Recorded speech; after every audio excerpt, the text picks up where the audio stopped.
चला तर आज अधिक महिना चालू झालेला आहे आणि काय आपल्या सेवा आहेत किंवा काय आपले जे अधिक महिन्यामध्ये आपण जे करतो ते करायला आजपासून स्टार्ट झालेला आहे. ज्याला कोणाला काय माहिती असेल तर ते बरेच काय सेवा वगैरे करतात, ग्रंथ वाचतात, जप करतात.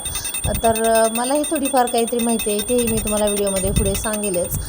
तर देव वगैरे स्वच्छ करून घेतले आणि देवपूजा वगैरे करून घेतली. माझी जी काही थोडीफार सेवा आहे ती करून घेतली आणि मस्त तुपाचा दिवा वगैरे लावून आरती वगैरे करून घेतली.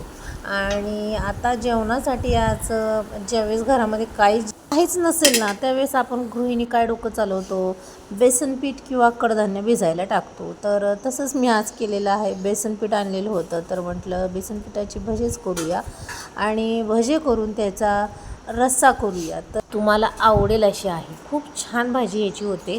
काही नाही, फक्त जिरे मोहरी टाकायची तेलामध्ये आणि काळं तिखट टाकायचं, त्याच्यामध्ये लसूण खोबरं टाकायचं, त्याचं पाणी ओतायचं. तुम्हाला जेवढं हवं तेवढं पाणी ओतायचं, जास्त ओतायचं नाही. आणि जे आपण भजे केलेले असतात ना, ते भजे त्याच्यामध्ये सोडायचे. ज्यावेळेस त्या लसूण खोबरं टाकलेल्या पाण्याला ज्यावेळेस उकळी येते ना, त्यावेळेस तुम्ही त्याच्यामध्ये ते भजे सोडायचे. पण ते भजे ना तुम्ही असे फोडून टाकायचे. आखे टाकले तरी बेस्ट, फोडून टाकले तरी आणखीन भाजी छान मिळून येते. तर छान भाजी झालेली आहे आणि पोरं वगैरे सुट्टीला गेलेली आहे, त्यामुळे जास्त भाजी केलेली नाही. आणि त्याच्याबरोबर मस्त मक्याची भाकरी वगैरे केलेली आहे. तर माझासुद्धा उपवासच आहे, तर उपवासासाठी हे केलेलं आहे.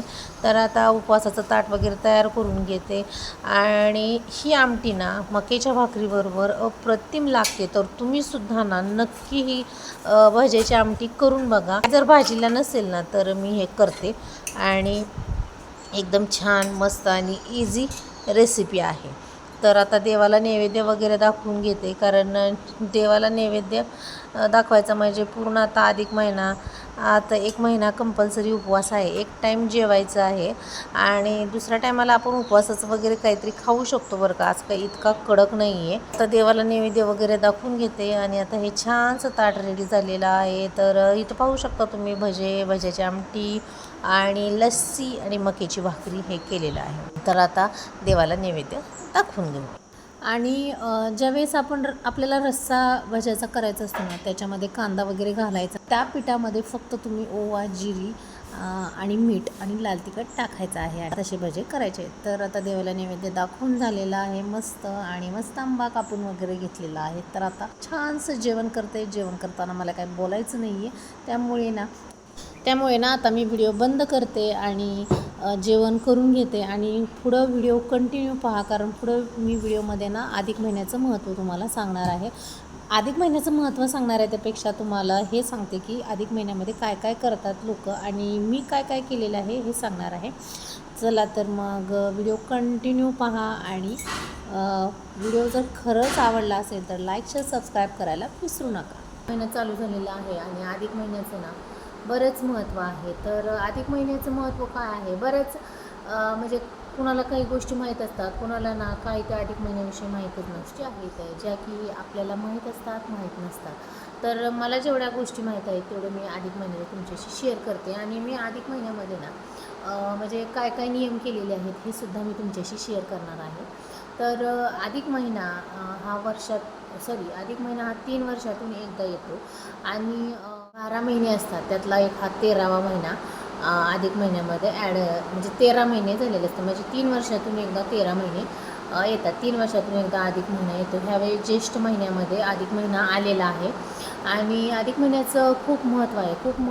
जप, तप, साधना जे काही करतो त्याचं महत्त्व. फॉर एक्झाम्पल तुम्ही अन्नदान केलं तर त्याचं तुम्हाला दुप्पटीने पुण्य मिळणार. तुम्ही जप केला तर त्याचंसुद्धा तुम्हाला पुण्य दुप्पटीने मिळणार. म्हणजे प्रत्येक जी काही तुम्ही अन्नदान, जप, तप, साधना किंवा देवाचं कुठलं पुस्तक वाचणार आहात किंवा तुम्ही अखंड दिवा तेवत ठेवणार आहात, अशा बऱ्याच गोष्टी आहेत ज्या अधिक महिन्यामध्ये आपण करत असतो. मला ज्या ज्या काही गोष्टी माहीत आहेत त्या मी तुमच्याशी शेअर करते. अधिक महिन्यामध्ये ना पोथी पुराण हे भरपूर करतात, भागवत कथा वाचतात आणि अखंड दिवासुद्धा तेवत ठेवतात. लक्ष्मीप्राप्तीसाठी अखंड दिवा तेवत ठेवतात अधिक महिन्यामध्ये. आणि कोणी एक टाईम जेवताना बोलत नाही किंवा आणखीन ओम नमो भगवते वासुदेवाय नमः या मंत्राचा जप करतात. अशा बऱ्याच काही गोष्टी आहेत ज्या अधिक महिन्यामध्ये अन्नदान करतात, वस्त्रदान करतात. अशा बऱ्याच गोष्टी आहेत ज्या अधिक महिन्यामध्ये करतात. तर मी ह्या वर्षी ना अधिक महिना पकडलेला आहे. तर अधिक महिन्यामध्ये नॉनव्हेज शक्यतो नॉनव्हेज वास करा ना करा, तुम्ही एखादी वस्तू जरी त्याग केली तरीसुद्धा म्हणजे काहीही तुम्हाला जे काय हवं आहे ना ते तुम्ही करू शकता. तुम्ही एक टाईम जेवू शकता, तुम्ही अखंड दिवा तेवत ठेवू शकता. ह्यातली कुठलीही एक जरी गोष्ट तुम्ही केली ना त्याचं तुम्हाला अगणित पुण्य मिळणार आहे. पण ह्या गोष्टी मान्यवर आहे. तुम्ही म्हणसाल आम्ही असं केलं आहे, आम्हाला काय त्याचं पुण्य भेटलं नाही, आम्ही असं फळ भेटलं नाही असं आपल्याला वाटतं. पण मग तूप खाल्लं का रूप येतं का? नाही. मग तसंच आहे. त्यामुळं कुठल्याही गोष्टी तुम्ही पुण्य कमवत राहा. तुम्हाला ज्यावेळेस अडचणी येत जातात ना तिथं बरोबर तुमचं ते जे तुम्ही काही शिल्लक तुमची असते ना ती बरोबर तिथं कामाला येते. कुठंही तुम्हाला काहीही अडचणी येऊ द्या, काहीही प्रॉब्लेम येऊ द्या, तिथं हे पुण्य कामाला येतं. त्यामुळं आपण काय म्हणतो, माझी वेळ चांगली होती म्हणून माझं हे चांगलं झालं, माझी वेळ चांगली होती म्हणून मी ह्यातून वाचलो, किंवा माझी वेळ चांगली होती म्हणून मला या संकटातून देवानं तारलं.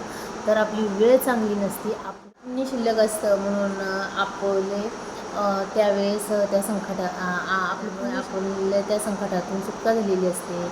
आपल्याला म्हणजे काय संधी चांगल्या उपलब्ध होतात. अशा बऱ्याच काही अडचणी असतात ज्या की आपण जप करतो, साधना करतो, उपवास, व्रत, काय ज्या अशा गोष्टी करत राहतो. फॉर एक्झाम्पल म्हणजे काय, म्हणजे अध्यात्म करताना त्याचं कुठं ना कुठं तुम्हाला पुण्य हे मिळतच असतं. हे मला तुम्हाला सांगायचं आहे. आणि अधिक महिन्यामध्ये आता तुम्ही जप तर पुस्तकं नेहमीच वाचताय, बऱ्याच अशा गोष्टी आहेत की तुम्ही नेहमीच करताय. पण अधिक महिन्यामध्ये ते जर तुम्ही कंटिन्यू माझा हा उद्देश आहे की तुम्ही जी काही सेवा करताय ना त्याचं तुम्हाला अगणित अधिक पुण्य मिळत असतं. त्याचं नावच असं आहे की अधिक, म्हणजे तुम्ही जे काही करणार आहे ते अधिक होणार. तर तुम्ही आजपासून अधिक महिना चालू झालेला आहे. तर तुम्ही आज जरी काही कुठला संकल्प आणि कुठली जी गोष्ट तुम्ही करणार आहे ना ती संकल्पयुक्त करा. तुम्हाला त्याचं खूप छान फळ, या गोष्टीचं लगेच फळ नसतं.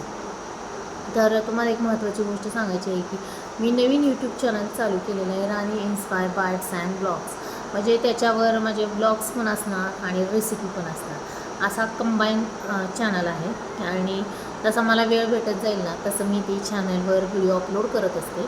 आणि शॉर्ट माझे बरेच म्हणजे साधारण 10 तरी व्हिडिओ आत्तापर्यंत माझे पडले असतील. शॉर्टच त्यातले लॉंग 2 असतील आणि बाकीचे 8 आहेत ते शॉर्ट असतील. तर म्हणजे जसं जमेल तसं मी व्हिडिओ टाकत असते. आणि तर माझ्या पहिल्या चॅनलला बरेच प्रॉब्लेम आले होते. आणि कसं असतं, नवीन आपण चॅनल चालू केला ना आपल्याला बऱ्याच गोष्टी माहीत नसतात. हळूहळू सगळं आपल्याला माहीत होत जातं. आपण त्याच्यामध्ये उतरलं ना हळूहळू बऱ्याच गोष्टी अशा माहीत होत जातात. तसंच माझं त्या चॅनलचे 1000 सबस्क्रायबर पूर्ण झाले होते आणि वॉच टाईमसुद्धा कंप्लीट झालेला होता. पण काही प्रॉब्लेममुळं तो चॅनल मला डिलीट करावा लागलेला आहे आणि मी नवीन चॅनल ओपन केलेलं आहे.